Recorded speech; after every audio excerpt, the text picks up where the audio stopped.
가정의 달 5월 한 달 동안 가정과 관련된 말씀을 나누고 있습니다. 오늘 말씀의 제목은 행복한 가정을 세우라 라는 제목으로 함께 말씀을 나누도록 하겠습니다. 가정은 중요합니다. 사회적으로 보았을 때 이 가정은 사회의 근간이 되고 기초가 되는 공동체입니다. 그래서 가정이 건강해야 이 나라도 건강할 수가 있는 것이죠.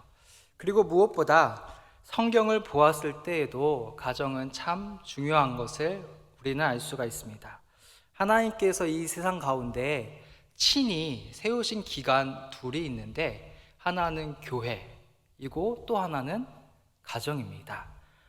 그래서 이 교회와 가정과 교회를 하나님께서 친히 세우셨습니다. 왜냐하면 그만큼 이 가정이 중요하기 때문에 그러합니다.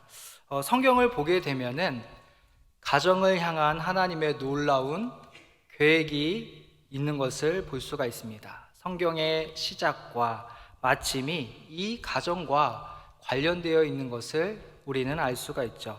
우리가 오늘 창세기 2장의 말씀을 함께 살펴보았는데, 이 창세기 1장과 2장은 이 결혼을 통해서 가정이 이루어지게 되는 가정에 대한 내용으로 시작하는 것을 볼 수가 있습니다. 성경의 마지막은 어떤 책이죠? 요한계시록이죠. 요한계시록 이제 뒷부분에 가보면은 요한계시록 21장, 22장에서도 이 가정과 관련된, 가정을 이루기 위해서 이제 결혼이 있어야 되잖아요. 그 관련된 내용이 나오는데, 즉 거룩한 성 새 예루살렘이 나오고 그것이 어떻게 표현되는 거 아니 어린 양의 신부로 나오는 것을 볼 수가 있습니다. 요한계시록 21장 9절 10절 말씀을 한번 같이 읽어볼까요? 일곱 대접을 가지고 마지막 일곱 재앙을 담은 일곱 천사 중 하나가 나와서 내게 말하여 이르되 이리 오라. 내가 신부 곧 어린 양의 아내를 내게 보이리라 하고 성령으로 나를 데리고 크고 높은 산으로 올라가 하나님께로부터 하늘에서 내려오는 거룩한 성 예루살렘을 보이니. 아멘. 여기 보면은 거룩한 성 예루살렘이 하늘에서 내려오는데, 이 거룩한 성 예루살렘 교회를 뜻합니다. 근데 그 교회가 어린 양의 아내라고 나오고 있죠. 즉 이 예수 그리스도와 교회, 성도 간의 혼인잔치로 성경이 마무리가 되는 것을 우리는 볼 수가 있습니다. 즉 이 성경이 결혼을 통한 가정이 얼마나 중요한지를 우리에게 말씀해 주고 있다라는 것이죠. 그러므로 가정을 올바르게 세워야 합니다. 그런데 오늘날 사람들을 보게 되면 가정을 자기 마음대로 세우려고 합니다. 가정이 세워지기 위해서는 한 남성과 한 여성이 만나 부부가 되어야 하는데, 그렇게 생각하지 않은 경우가 있는 것 같습니다. 한 번은 제가 이제 신방을 갔는데, 식당을 하시는 권사님 그 식당에 신방을 갔습니다. 식당이니까 뭐 테레비가 보통 있지 않습니까? 그때 갔는데 테레비가 켜져 있길래 요즘은 TV에서 어떤 내용의 프로그램이 나오나 해가지고 한번 관심 있게 보았습니다. 봤더니만 이 공영방송이었는데 결혼식 장면이 나오더라고요. 그래서 결혼식이 나오길래 얼마나 예쁜 신랑 신부가 나오나 봤더니 하얀 드레스를 입은 이제 그 여성 두 명이 이제 저기 끝에서 출발하는 장면이 나오더라고요. 그래서 저는 생각하기를 요즘은 신랑이 앞에 서 있고 신부가 나가는데 친구가 좀 이렇게 들러리 식으로 또 이제 드레스를 입고 나오나 보다라고 생각을 했는데, 결과는 전혀 달랐습니다. 계속 이 두 명의 흰색 드레스를 입은 여성분이 쭉 나가는데 앞에 신랑이 없는 거예요. 그래서 신랑은 어디서 나타날까, 좀 특이하게 나타나 했더니만 두 사람이 반지를 나눕니다. 왜 반지를 나누지? 그러자 둘이 입맞춤을 합니다. 그리고 주변에서 막 축하한다는 환호의 박수를 보내기 시작하더라고요. 전 그걸 보면서 충격을 받았습니다. 요즘 뭐 동성애와 동성혼을 주장하는 이야기를 들었지만 막상 이 TV를 통해서 또 공영방송을 통해서 이렇게 보게 되니까 참 충격이었습니다. 그리고 한편으로 이런 생각이 들었어요. 왜 저 사람들은 저렇게 창조의 질서에 반하는 일을 하는 것일까? 라고 말이죠. 그리고 그 이유는 다른 것이 아니라 행복하기 위해서 저런가 보다 라는 생각이 했어요. 그런데 그 사람들이 진정으로 행복할까라는 생각이 문연특 들더라고요. 저는 단연코 아니라고 생각합니다. 왜냐하면 인간은 하나님을 떠나서는 결코 행복할 수 없기 때문에 그렇습니다. 인간이 참으로 행복하기 위해서는 하나님 안에 있어야 진정한 행복을 누릴 수가 있습니다. 파스칼이라는 사람을 들어보셨죠? 17세기의 수학자, 물리학자, 발명가, 철학자, 신학자인 사람입니다. 말 그대로 머리도 좋고 신앙도 좋았던 사람인데 그는 이런 고백을 합니다. 우리 마음에는 텅 빈 공간이 하나 있는데 그 공간은 돈으로도 지식으로도 높은 지위로도 그 어떤 것으로도 채울 수 없는 공간이 있다. 그리고 그 공간을 채울 수 있는 분이 계시니 바로 우리를 창조하신 하나님 아버지이시다. 저는 그 이야기에 100배 공감을 하였습니다. 인간은 하나님이 있을 때 참된 만족과 행복을 누릴 수 있습니다. 그렇게 참으로 행복한 가정을 이루기 위해서는 하나님 안에 있을 때, 하나님 말씀으로 돌아올 때 진정으로 행복한 가정을 세울 수 있습니다. 그러면 하나님께서 세우신 가정의 모습은 어떠할까요? 이를 알기 위해서는 하나님께서 처음 세우신 가정의 모습을 살펴보아야 하는데, 오늘 본문을 보게 되면은 하나님께서 최초의 가정을 이룬 이야기가 나옵니다. 최초의 사람 아담과 하와의 이야기인데, 오늘 본문은 이렇게 시작하죠. 창세기 2장 18절인데 여호와 하나님이 이르시되 사람이 혼자 사는 것이 좋지 아니하니 내가 그를 위하여 돕는 배필을 지으리라 하시니라. 아멘. 18절에 하나님께서 이렇게 말씀하십니다. 좋지 아니하다 라고 갑자기 말씀하십니다. 참 놀랄만한 말씀이죠. 왜냐하면 창세기 1장에 있는 내용을 우리가 잘 알고 있지 않습니까? 6일 동안 하나님께서 천지를 창조하실 때 하루가 지날 때마다 뭐라고 말씀하셨죠? 보시기에 좋았더라라고 말씀하셨는데, 갑자기 여기서는 하나님께서 좋지 않다. 무엇이 좋지 않다고 말씀하십니까? 사람이 혼자 사는 것이 좋지 않다라고 말씀하고 계세요. 그래서 아담을 위하여 돕는 배필을 지을 것을 말씀을 하시는데, 그런데 어떻게 이렇게 돕는 배필을 지으시는 거 아니? 곧바로 하와를 만들어 주신 것이 아니라 19절과 20절을 보게 되면은 아담이 하나님께서 지으신 그 들짐승과 새에게 이름을 짓습니다. 19절 20절에 이렇게 나오죠. 여호와 하나님이 흙으로 각종 들짐승과 공중의 각종 새를 지으시고 아담이 무엇이라고 부르나 보시려고 그것들을 그에게로 이끌어 가시니 아담이 각 생물을 부르는 것이 곧 그 이름이 되었더라. 아담이 모든 가축과 공중의 새와 들의 모든 짐승에게 이름을 주니라. 아멘. 이렇게 말씀하고 있어요. 이때 아담은 어떤 생각이 들었을까요? 성경에는 기록이 되어 있지 않지만 하나님께서 지으신 동물들, 새들을 이제 볼 때 이름을 지어줬는데 다 보니까 짝이 있는 거예요. 그러면서 생각이 들기를, 왜 다른 피조물은 짝이 있는데 왜 나에게 짝이 없을까? 이런 생각을 갖지 않았겠어요? 그때 하나님께서 어떻게 하십니까? 20절 하반절부터 22절인데 아담이 돕는 배필이 없으므로 여호와 하나님이 아담을 깊이 잠들게 하시니 잠들매 그가 그 갈빗대 하나를 취하고 살로 대신 채우시고 여호와 하나님이 아담에게서 취하신 그 갈빗대로 여자를 만드시고 그를 아담에게로 이끌어 오시니. 아멘.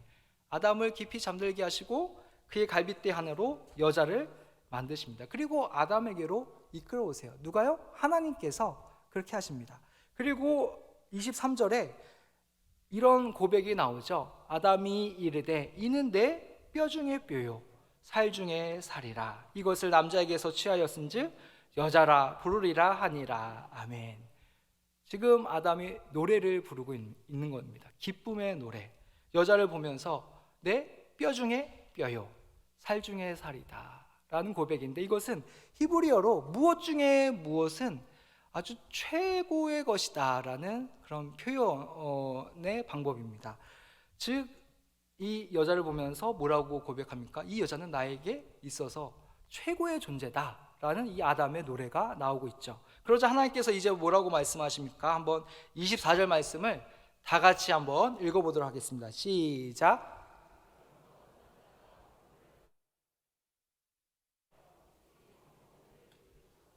아멘. 여기 보면은 가정의 중요한 원리가 나오는데요. 남자가 부모를 떠나 그 아내와 합하여 둘이 한 몸을 이룰지로다 라고 말씀하고 있습니다. 그리고 이 처음 결혼식을 25절로 마치게 되죠.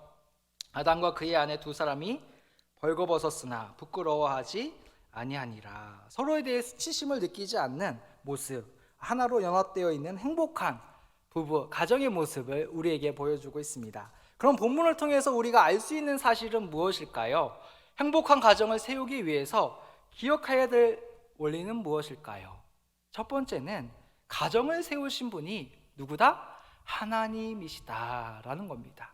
18절, 21절, 22절 보게 되면 이런 말씀이 나오는데 먼저 18절 말씀을 보겠습니다. 여호와 하나님이 이르시되 사람이 혼자 사는 것이 좋지 아니하니 내가 그를 위하여 돕는 배필을 지으리라 하시니라.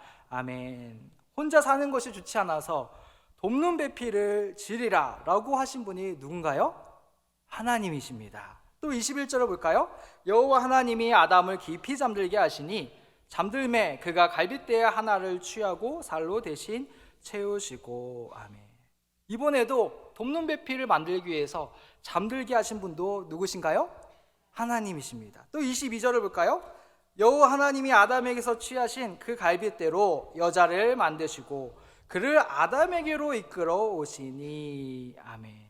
이제 그 아내를 아담에게로 이끌어 오신 그분도 누구십니까? 하나님이십니다. 그렇습니다. 현재 나의 아내, 나의 남편을 만나게 하시고 결혼하게 하신 분이 누구시라고요?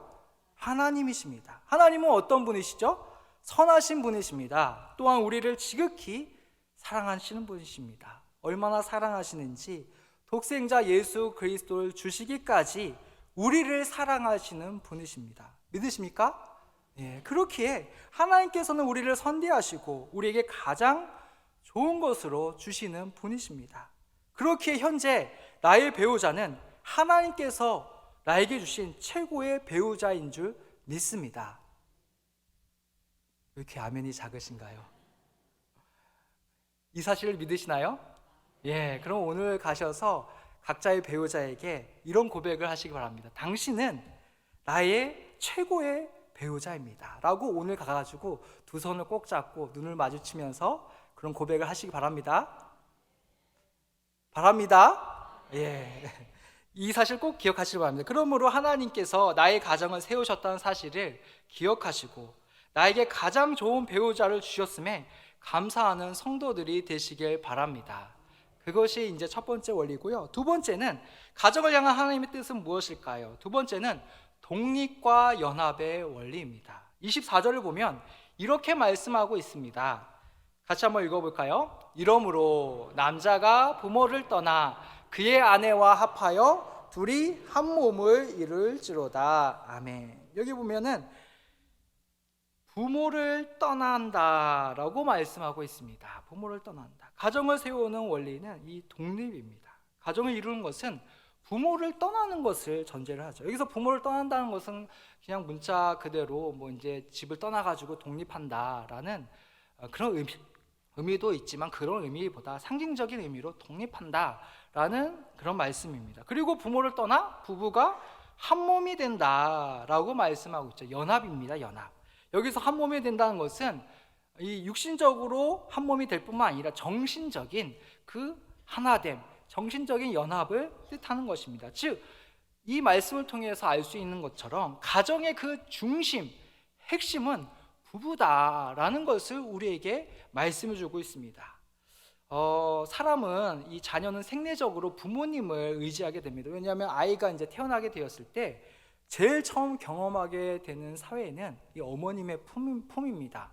그리고 이 어머님의 얼굴은 아이가 만나게 되는 첫 번째 세상입니다. 그래서 어머님을 통해서 이 세상을 배우게 되는데 이제 어머님 조금씩 자라면서 어머니 어깨를 통해 아버지를 만나고 또 아이는 이 독자적인 눈으로 세상을 볼 수 없기 때문에 이 부모님을 통해서 이 세상을 경험하게 되고, 부모님이라는 만남을 통해서 그 렌즈를 통해서 이 사회를 볼 수 있게 됩니다. 이처럼 부모는 아이에게 있어서 절대적인 영향을 미치는 존재이기 때문에 아이는 부모에게 아주 깊이 의존되어 있죠. 그런데 이제 성인이 되어 결혼을 하게 되면 부모로부터 정신적으로 독립하여 이제 가정을 꾸려야 되는 것이죠. 심리적으로 부모님에게 기대했던 그 삶에서 떠나 이제는 거리를 두면서, 심리적인 거리를 두면서 살아야 합니다. 이것이 결혼이며 가정이 세워지는 원리입니다. 이렇게 독립을 해야 되는데, 근데 여기에 부모를 떠나는 데 있어서 그 주도권이 누구에게 있느냐? 24절에 뭐라고 얘기하고 있죠? 남자가 부모를 떠나. 그 주도권은 남자에게 있다라고 얘기합니다. 왜냐하면 남자가 그 가정의 가장이기 때문에 그러하죠. 그런데 어떤 남편은 집안일을 아내하고 상의를 해야 되는데 아내하고 상의하지 않고 어머니와 상의를 한다고 합니다. 또 남편의 월급이 들어오면 시어머니의 통장으로 들어가고 아내는 시어머니를 통해서 용돈을 타쓰는 경우도 있다라고 들은 적이 있어요. 또 어떤 아내는 부부싸움이 나면 어떻게 해요? 쪼로록 친정으로 가버리는 경우도 있다고 합니다. 그러나 이런 모습은 성경이 말하는 가정의 원리에서 어긋나는 것입니다. 물론 이제 집안에 크고 중대한 일이 있으면 부모님께 가서 의논할 수 있습니다. 왜냐하면 그 인생의 선배로서 누구보다 자식을 사랑하는 부모이기 때문에 조언을 충분히 얻을 수 있죠. 그러나 최종적인 결정은 언제나 누가 한다? 부부가 한다는 것입니다. 즉 가정의 중심과 그 핵심은 부부에게 있다는 것을 보여주고 있죠. 그래서 중요한 것이 뭐냐면 부부가 연합을 해야 합니다. 하나를 이루어야 된다는 것이죠. 그럼 어떻게 부부가 연합을 이룰 수 있을까요? 취미 또는 하는 일이 같다고 온전한 연합이 이루어질 수 있을까요? 그렇지 않습니다. 진정한 연합은 신앙으로 하나가 되어야 합니다. 그러므로 만약에 나의 배우자가 신앙이 없다면 배우자의 신앙을 위해 간절히 기도하고 힘쓰기를 바랍니다. 배우자의 신앙이 있다는 것은 단순히 교회를 왔다 갔다 하는 것을 의미하는 것이 아니에요. 하나님을 깊이 사랑하고 하나님의 뜻이라면 어떻게 해요? 아멘 하는 것이 그런 신앙을 얘기합니다. 그리하여 신앙으로 깊이 하나 되는 것, 그렇게 신앙으로 하나 되기를 힘쓰는 저와 여러분들이 되시길 바랍니다. 또한 자녀 중에 결혼을 앞둔 자녀들이 있다면 신앙으로 잘 지도하시길 바라요. 부부가 진정으로 하나 되는 길은 이 신앙에 있음을 잘 가르쳐서 꼭 믿음의 배우자와 결혼하도록 지도하시길 바랍니다. 그리고 또한 이 오늘 본문을 통해서 알 수 있는 사실은 무엇일까요? 이 가정을 올바르게 세우기 위한 세 번째 원리는 부부의 올바른 관계를 알고 또 부부의 의무를 신실하게 시행하는 데 있습니다. 그러면 부부의 관계는 어떤 관계일까요? 오늘 성경을 통해서 보게 되면 이 부부의 관계, 아담과 하와, 남편과 아내의 관계가 어떤 관계인지를 우리에게 보여주는 단어가 있는데, 이 하와를 부르는 명칭이 나오는 것을 18절과 20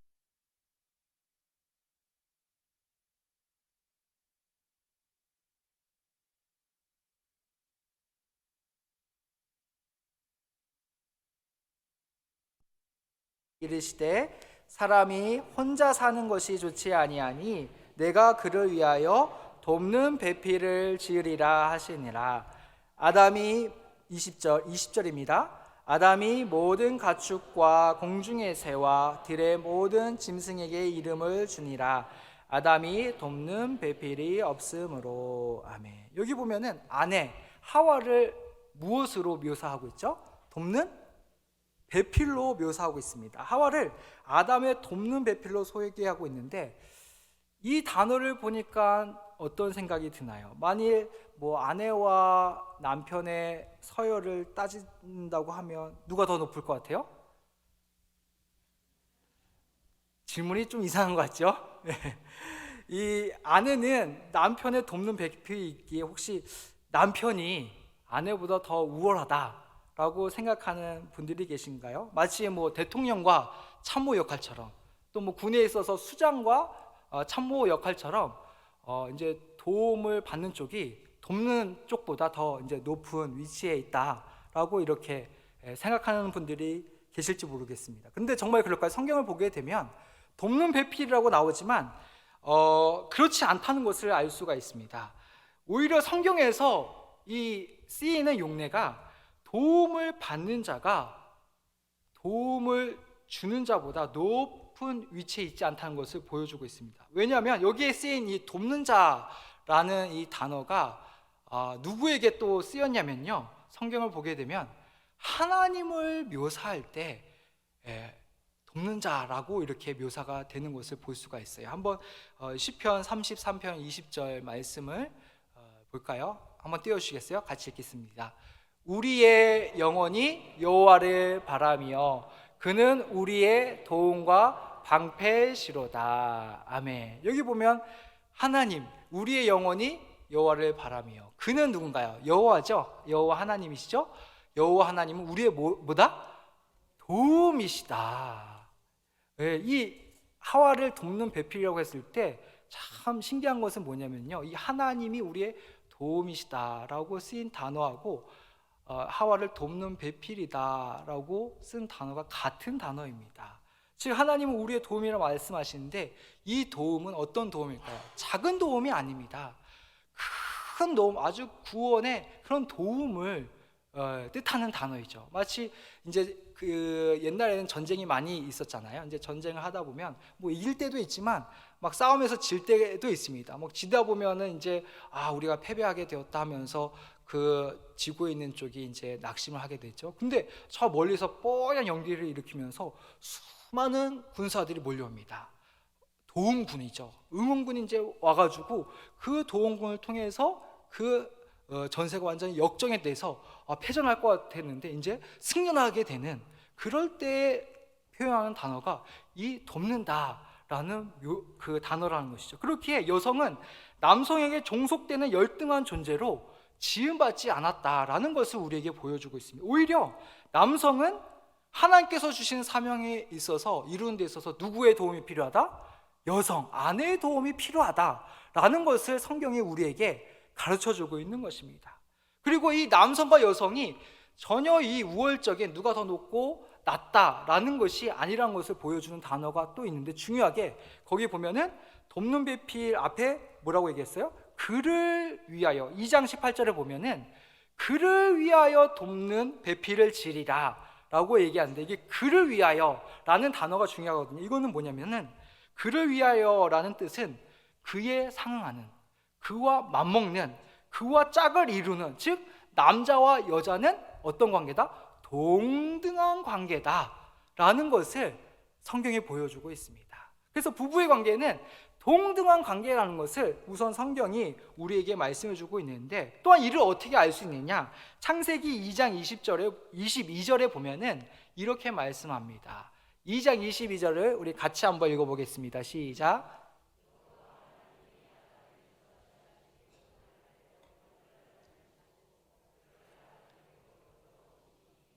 아멘. 여기 보면은 이 여자를 무엇으로 만들었다고요? 갈빗대로 만드셨다고 하는데, 이것도 또한 남자와 여자가 동등하다라는 그런 의미인데요. 이거에 대해서 이제 매튜 헨리 목사님이라고 아주 경건하신 목사님이 계시는데 이렇게 좀 표현을 했습니다. 한번 같이 읽어볼까요? 한번 띄워주시겠어요? 안 뜨지네요. 제가 읽겠습니다. 잘 들어주세요. 여자는 남자의 갈비뼈로 지음 받았습니다. 남자 위에 군림하도록 머리뼈에서 취하지 않으시고 남자에게 짓밟힘을 당하도록 발의 뼈에서 취하지 않으셨습니다. 남자와 동등하게 그 옆구리에서 남자의 보호를 받도록 팔 아래서 남자의 사랑을 받도록 심장 가까운 데 있는 갈비뼈를 취하여 여자를 만드셨습니다 라고 그렇게 아주 아름답게 묘사를 했는데요, 이 동등하다는 것을 보여주고 있습니다. 그러면 남자와 여자가 동등한 관계에 있다면 그럼 아무런 차이도 없는 것일까요? 아닙니다. 동등한 관계에 있지만 역할에 있어서는 차이가 있는 것을 보여주는데, 그럼 어떤 차이가 있을까요? 남편과 아내가 해야 될 중요한 의무 또 역할의 차이는 무엇일까요? 이것을 알기 위해서는 이제 신약 성경 에베소서 5장에 있는 말씀을 봐야 되는데, 왜냐하면 이 창세기 2장 24절에 있는 말씀을 인용하면서 그 의미가 무엇인지 보다 명확하게 성경이 우리에게 가르쳐주고 있기 때문에 그러합니다. 한번 에베소서 5장 31절 32절 말씀을 읽어보도록 하겠습니다. 그러므로 사람이 부모를 떠나 그의 아내와 합하여 그 둘이 한 육체가 될지니 이 비밀이 크도다. 나는 그리스도와 교회에 대하여 말하노라. 아멘. 여기 31절에서는 우리가 좀 전에 읽었던 창세기 2장 24절의 말씀을 인용하고 있고요. 그러면서 이 부부의 관계가 누구와의 관계하고 같다고 이야기를 하냐면요, 32절에 이렇게 시작하죠. 이 비밀이 크도다. 같이 읽을까요? 나는 그리스도와 교회에 대하여 말하노라. 아멘. 바로 이 부부의 관계가 누구의 관계하고 같다고요? 그리스도와 교회와의 관계하고도 같다라고 말씀하고 있습니다. 즉 그리스도께서는 교회의 머리 되시고 또 교회는 그리스도의 몸이 되는 것처럼 남편은 아내의 머리가 되고 아내는 남편의 몸과 같다라는 것을 보여주고 있는 것이죠. 그럼 아내의 역할은 무엇일까요? 에베소서 5장 22절에 보면은 이렇게 말씀하고 있습니다. 우리 아내들이 한번 읽어볼까요? 시작. 아내들이여 자기 남편에게 복종하기를 주께 하듯 하라. 아멘.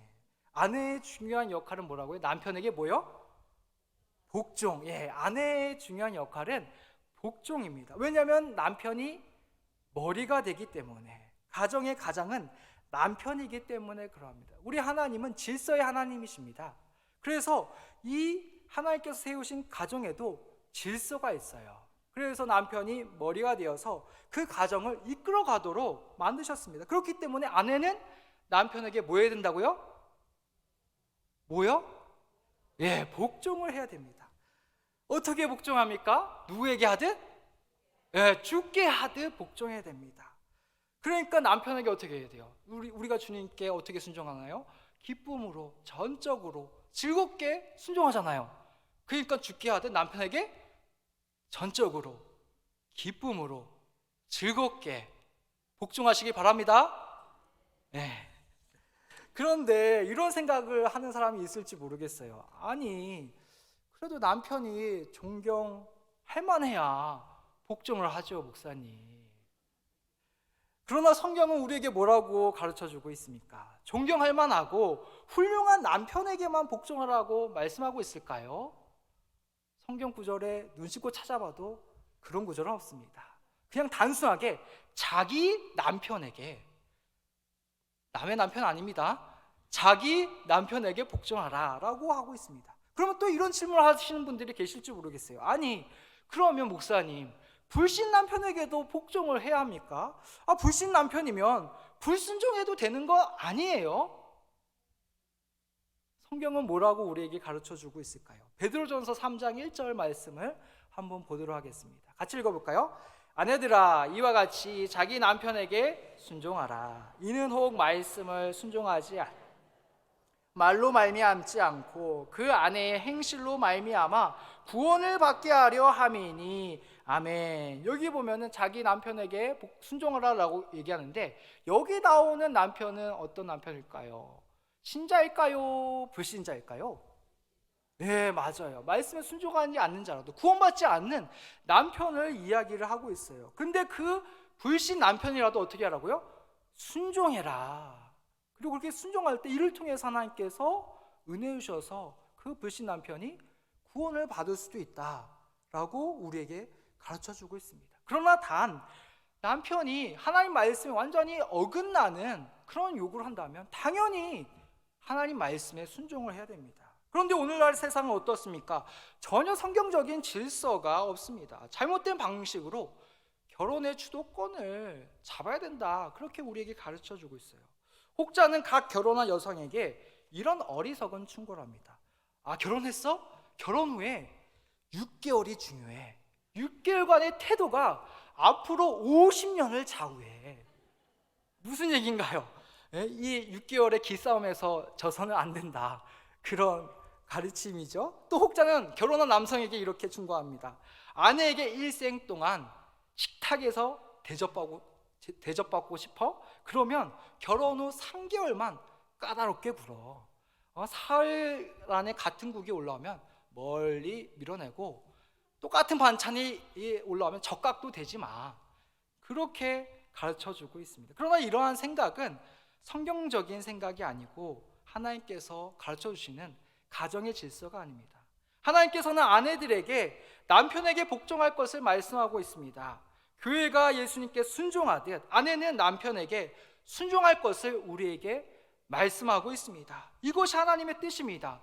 그리고 남편의 어떠함과 상관없이 남편에게 복종하는 것은 궁극적으로 누구에게 순종하는 거예요? 하나님께 순종하고 복종하는 것입니다. 이것이 하나님께서 가정을 세운 질서입니다. 그러므로 우리 아내 되시는 여러분들이요, 남편에게 기꺼이 기쁨으로 순종하는 아내들이 되시길 바랍니다. 여기서 끝난다면 아내들이 억울하겠죠? 그럼 남편의 역할은 무엇일까요? 남편은 에베소서 5장 25절을 보면은 이렇게 말씀하고 있습니다. 우리 남편분들이 한번 읽어볼까요? 시작. 남편분 그리스도께서 교회를 사랑하시고 그 교회를 위하여 자신을 주신같이 하라. 아멘. 여기 보면 남편의 역할이 나오는데요. 남편의 역할은 무엇입니까? 의무는 뭐죠? 아내를 어떻게 해요? 사랑하는 것입니다. 여기서 사랑은 조건적인 사랑이 아니라 무조건적인 사랑입니다. 왜냐면요, 여기 쓰이는 이 사랑이라는 단어를 보면 아는데 우리가 그냥 보니까 잘 모르겠죠. 왜냐하면은 참고적으로 이 한글에는 사랑하면은 이제 사랑 여러 가지 사랑이 있는데 이게 구분돼서 쓰이지 않습니다. 근데 이 성경에 원래 쓰여진 원어인 헬라어를 보게 되면은 이 사랑의 종류가 이제 크게 4가지로 나눠지는 것을 보게 됩니다. 이거 잘 아는 건데 남녀 간의 사랑을 뭐라고 하죠? 에로스라고 하죠. 그리고 형제 간의 사랑을 필리아라고 하고 또 부모가 자식을 사랑하는 것을 스톨게라고 하고 하나님이 우리를 사랑하는 그 사랑을 아가페라고 합니다. 그러면 여기에 남편에게 아내를 사랑하라고 했을 때 이 사랑은 어떤 걸까요? 1번 에로스, 2번 필리아, 3번 스톨게, 4번 아가페. 어떤 걸까요? 4번의 단어가 쓰였습니다. 즉 하나님의 사랑처럼 아내를 사랑할 것을 남편들에게 명령하고 있는 것입니다. 하나님께서 우리를 어떻게 사랑해 주셨습니까? 조건적으로 우리를 사랑해 주셨나요? 우리가 뭐 어떤 사랑을 받을 만한 것이 있어서 우리를 사랑해 주셨나요? 아니죠. 또 사랑해 주시면 앞으로 잘할 것이라 라고 생각해가지고 우리를 사랑해 주셨습니까? 만약 그랬다면 만약 이 자리에 계신 분들은 한 사람도 없을 것입니다. 하나님의 사랑은 그렇게 조건적인 사랑이 아닙니다. 무조건적인 전적인 사랑입니다. 로마서 5장 8절에 이렇게 말씀하고 있죠. 같이 읽어볼까요? 우리가 아직 죄인 되었을 때에 그리스도께서 우리를 위하여 죽으심으로 하나님께서 우리에 대한 자기의 사랑을 확증하셨느니라. 아멘. 하나님께서 무조건적인 사랑으로 우리를 사랑해 주셨습니다. 그렇기 때문에 남편들은 아내를 사랑할 때 무조건적으로 사랑해야 되는 것이죠. 아내의 약점과 모난 점이 보일 때 그것은 내가 그 부족한 점을 채워주기 위해 하나님께서 나를 저 사람의 남편으로 세워주셨구나 라고 생각하고 아내를 사랑하고 품어야 합니다.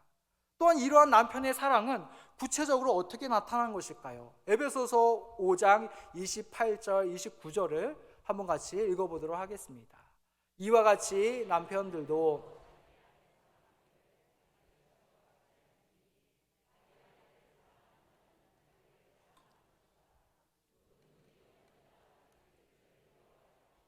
오직 양육하여 보호하기를 그리스도께서 교회에게 함과 같이 하나니. 아멘. 여기 보면은 남편이 아내를 사랑한 것이 무엇인지 좀 더 다른 언어로 이렇게 묘사가 되었는데 29절에 보면은 누구든지 언제나 자기 육체를 미워하지 않고 오직 양육하여 보호하기를 그리스도께서 교회에게 함과 같이 하라 라고 하면서 남편이 아내를 사랑하는 다른 방법은 양육과 보호라는 것을 알 수가 있습니다. 여기서 양육한다는 것은 공급한다는 그런 의미이기도 합니다. 가정을 돌볼 때 가정의 필요를 공급해 준다라는 그런 의미죠. 그렇게 남편은 이 자기 아내와 자식들의 필요가 반드시 채워지도록 최선을 다해야 합니다. 이 양육과 보호는 이제 두 가지로 나눠볼 수가 있는데요. 하나는 육체적인 양육과 보호고 또 하나는 영적인 양육과 보호입니다. 육체적인 양육과 보호는 음식, 주거 공급, 또 적이나 질병으로부터 보호하는 것을 뜻하고, 영적인 양육과 보호는 하나님의 말씀, 영적인 지도, 또 특정 악한 영향력으로부터 들어오지 못하도록 막아주는 것, 이런 것들이 영적인 보호라고 볼 수 있습니다. 그렇기 때문에 남편은 아내와 가족의 영육을 보호하고 양육해야 할 사명이 있습니다. 오늘날 이제 맞벌이 부부가 많이 늘어나고 있지만, 그럼에도 불구하고 성경의 주된 가르침은, 생계의 주된 책임은 남편에게 있다라고 우리에게 가르쳐주고 있습니다. 남편이 때로는 사정상 이 가정의 생계를 책임지지 못할 때도 있지만, 그때에도 남편의 마음은 자신의 마음과 손을 사용하여 아내와 자녀들의 물질적 필요를 공급하고자 하는 그 갈망으로 항상 차 있어야 된다는 것이죠. 그리고 이러한 보호와 공급은 육체적인 보호와 공급에 국한되지 않고 더 중요한 사명이 있으니, 영적인 보호, 영적인 공급의 사명이 남편에게 있다라는 것이죠. 그렇기 때문에 이 영적인 보호와 공급의 사명을 감당하기 위해서는 남편이 먼저 은혜로 충만해야 됩니다. 말씀으로 충만해야 가정을 말씀으로 잘 인도할 수가 있다라는 것이죠. 이를 위해서 좋은 방법은 남편이 인도자가 되어서 가정 예배를 드리는 것입니다. 이 가정 예배를 통해서 가정을 말씀으로 세우고 말씀으로 가족을 지도해야 하는 것입니다. 그리고 가족을 위해서 기도를 해야 됩니다. 매일 이렇게 기도하시길 바랍니다. 사랑하는 가족이 시험에 들게 하지 마옵시고 다만 악에서 구하옵소서라고 가족들을 위해서 기도하고 가족들을 위해서 영적으로 싸우는 남편들이 되길 바랍니다. 그리고 가족들을 위해 성경 말씀으로 기도하시길 바랍니다. 피곤하여 지치지 말길 바랍니다. 이것이 바로 하나님께서 남편에게 주신 중요한 사명이라는 것이죠. 오늘 이렇게 말씀을 통해서 행복한 가정을 세우는 비결 나누었습니다. 그 핵심은 부부에게 있고, 부부에게 주어진 그 중요한 역할, 아내는 남편에게 복종하고 남편은 그리스도께서 교회를 사랑하신 같이 사랑하는 데 있다라고 우리에게 가르쳐주고 명령하고 있습니다. 그런데 오늘 말씀을 나누었는데 어떤 생각이 드시나요? 그래, 이 말씀 참 순종하기 쉽다, 이제 마음만 먹으면 이대로 살 수 있겠다라는 생각이 드십니까? 그렇지 않을 것입니다. 이 말씀 앞에 서면 우리의 부족함을 보게 될 것입니다. 도저히 우리의 힘으로는 순종할 수 없구나라는 절망감이 들 때도 있을 것입니다. 우리의 힘으로는 주님의 말씀에 순종할 수 없습니다. 그렇기 때문에 우리는 주님께 순종할 수 있는 은혜를 구해야 합니다. 주님께 순종의 은혜를 간절히 구하면 주님께서는 우리에게 순종할 수 있는 힘을 주십니다. 어거스틴은 이런 고백을 했어요. 잘 들어보세요. 하나님께서 원하시는 것을 내게 명령하시기 전에 당신이 원하는 것을 행할 수 있는 능력을 주소서. 당신이 원하시는 것을 행할 수 있는 능력을 주소서라고 이 어거스틴은 하나님께 간절히 기도했습니다. 하나님께서는 은혜가 풍성하셔서 주님을 의지하고 주님께 간구하면 하나님께서는 우리에게 은혜를 풍성하게 주실 줄 믿습니다. 그리하여 남편과 아내의 의무와 역할을 넉넉하게 감당하게 해 주실 줄 믿습니다. 행복한 가정을 세우는 길은 다른 길이 없습니다. 세상의 많은 셈이나 이야기는 그때뿐이고 근본적인 해결책이 결코 아닙니다. 오직 진정한 회복과 해결은 하나님께 있는 줄 믿습니다. 그렇게 하나님의 은혜를 간절히 구하며 나아가길 바랍니다. 그리하여 주님께서 우리의 가정을 회복시키시며 가정을 통하여 드러내기 원하시는 하나님의 놀라운 복음의 비밀이 드러나길 바랍니다. 우리가 주님의 말씀에 순종하며 나아갈 때 우리의 가정에 진정한 행복이 깃들 것입니다. 또한 우리의 가정을 통하여 교회와 그리스도와의 그 연합의 신비를 드러내는 귀하고 복된 가정이 될 것입니다. 이 귀한 부르심에 날마다 응답하며 나아가는 복된 성도들이 되시길 주님의 이름으로 축원합니다.